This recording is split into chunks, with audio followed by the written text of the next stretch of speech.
Madame Lausière, dites-moi dans quel état d'esprit vous avez annoncé ces compressions budgétaires aux employés ce matin? Ben, écoutez, c'est une journée difficile à TVA aujourd'hui. Effectivement, on a dû procéder à des compressions budgétaires importantes, incluant l'abolition de postes. Les gens concernés ont été rencontrés et les équipes aussi, parce qu'on parle des gens qui sont directement touchés, mais c'est tout TVA qui est touché aujourd'hui par cette annonce, ces compressions. Ces compressions qui sont inévitables dans le contexte économique actuel? Définitivement, et qui sont intimement liés au contexte. On le dit depuis quelques mois déjà sur la place publique.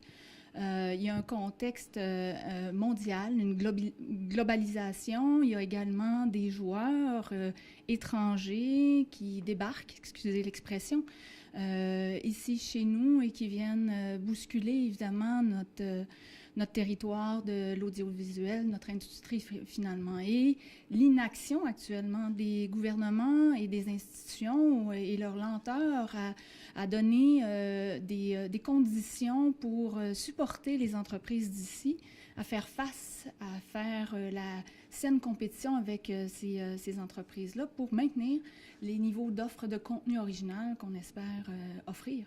À votre avis, le gouvernement doit intervenir pour cesser les iniquités sur deux fronts, sur le plan réglementaire et sur le plan fiscal, si je comprends bien.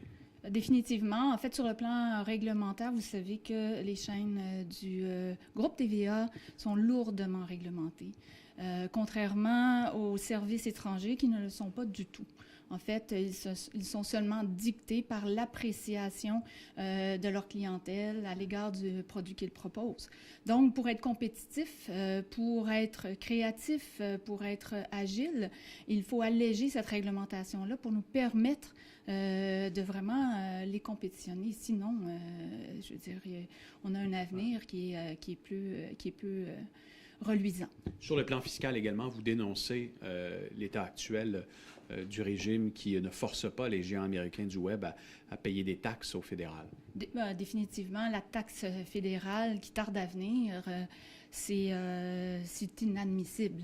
Je veux dire, tout service, tout consommateur paie ses taxes dans toutes les industries. Quand on n'est pas équitable à cet égard-là, ben, les services d'ici partent avec un retard. Qu'est-ce que vous dites aux employés du groupe TVA aujourd'hui qui voient peut-être l'avenir avec un peu d'inquiétude, les artisans de la télévision qui travaillent fort chaque jour et qui se demandent qu'est-ce qu'on me réserve pour dans 5-10 ans? En fait, je vais leur dire tout simplement qu'on va se battre, qu'on va poursuivre nos représentations sur la place publique. TVA a toujours cru et croit encore davantage au contenu original d'ici, que ce soit en information, que ce soit en sport, que ce soit en divertissement.